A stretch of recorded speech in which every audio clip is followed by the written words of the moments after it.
The other plants over the back I'll cover in just a moment, just as the others are gathering in.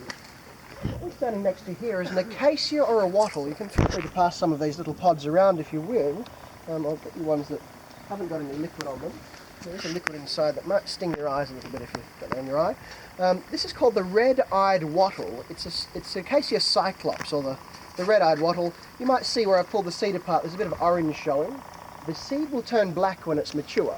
The little orange coating will turn bright red. Acacia Cyclops, Cyclops in Latin, many one eye. Quite a well-known plant, the red-eyed wattle. But if I crush these leaves, the seeds, what I should say is wattle seeds, when they are mature, were ground into a flour to make a bread by the Aboriginal women. But science of the modern day has discovered the seeds are gluten-free, so those with health problems are fine. It's a great substitute to wheat. And I did notice someone here had a bottle of water. If you just pour a little bit of water on my hands onto this liquid, that would be greatly appreciated. But I'm crushing the seeds from the wattle. Most wattle seeds will do this.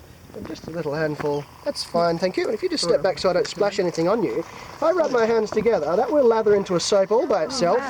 And that'll really lather, just like that. So this is a natural soap. The leaves from the acacia, when they are fresh, when they are green. The rest of the year we had a dedicated soap bush growing up along the hills, along all the creeks, called trimalium. The top side of the leaf is like a velvety green, the underside is a silver. And if you crush that plant's leaves at any time of the year, you'll end up lathering into a soap just like that. So, is there a smell to it? If you want to take the leaves and pass them around, you guys are more than welcome to do that. Fantastic. But red, the red-eyed wattle. Red is always a warning colour out in the Australian bush. This is something very important that was taught to children. And the last plant I'm going to mention while we're here today is over my shoulder in the bush, next to that little grass tree. You might see some palm fronds sticking up. That little palm tree over the back is what is called the Zania.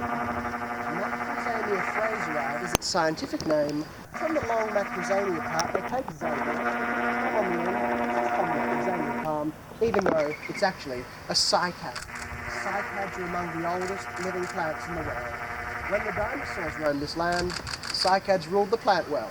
Nowadays, there's 311 species of cycad known to man left on the planet, but they all have male and female plants. They pollinate within about 1 kilometre, but the male palm will produce pods, which release spores into the air. The female palm will end up with gigantic green seed pods, shaped like huge pineapples, full of bright red fruit. Red is that warning colour, and when the first European explorers rowed their boats up the Swan River, one thing they noticed on the southern shores of the Swan were the really young boys carrying gigantic seed pods of red fruit. The explorers thought back home, strawberries, tomatoes, apples, they're good red fruit. So as soon as they saw the Aboriginal boys with the fruit, they rowed ashore. They collected the seeds, they took them back to their ships, and they began to eat them. After eating 2 or 3 of the red fruit from that Zamia palm, you will start to feel very ill.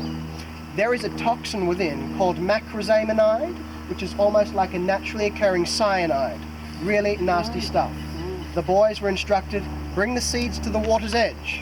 All the women were on the south side of the Swan River, plucking out the big green reeds, and they were teaching the girls how to weave gigantic bags and baskets.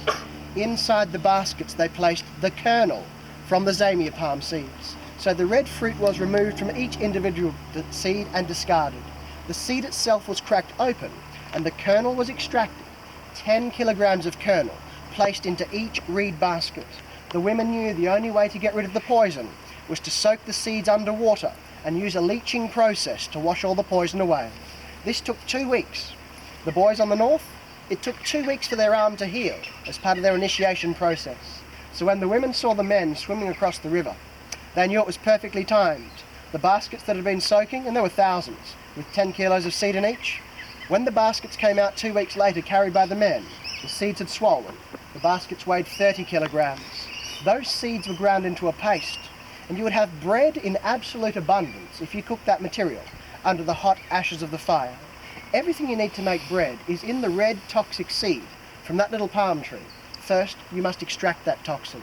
Complicated, but using common sense, the people realised when you burn the land, every single Zamia loads up with fruit. It would be an awful waste to let that seed just sit there and rot. So they figured out a way to make it non-toxic, whether by trial and error or by just using common sense. They ate bread in absolute abundance with fish in absolute abundance at that big festival, Fremantle, once a year. We hear of bread and fish stories, gatherings, festivals, all around the world. Some of these are in different cultures, different religions. Some of these stories date back into the hundreds of years, others touch back into the thousands. But the West Australia Museum tells us this story of eating bread and fish dates back 30,000 years or 3 ice ages, a very long time indeed. And even the last ice age, we go back 10,000 years. If we were standing on the beach where it is today, 10,000 years ago, we would not see any ocean. The islands off the coast 10,000 years ago looked like the hills of Perth behind, a completely different time. That sea level's always been rising, it's always been falling. It's a natural process. Today we're told by governments around the world it's our fault as humans. The sea level's rising, we're polluting the environment. The old Aboriginal people laugh at this. It's a natural process. The sea level always rises, it always falls. We just need to stop shaping this environment to suit ourselves. We need to start adapting ourselves to fit back into our environment once more. But I'd like to thank you guys for coming along today. I hope you enjoyed yourselves. Thanks to the City of Stirling for having me. And enjoy the rest of your afternoon in the sunshine.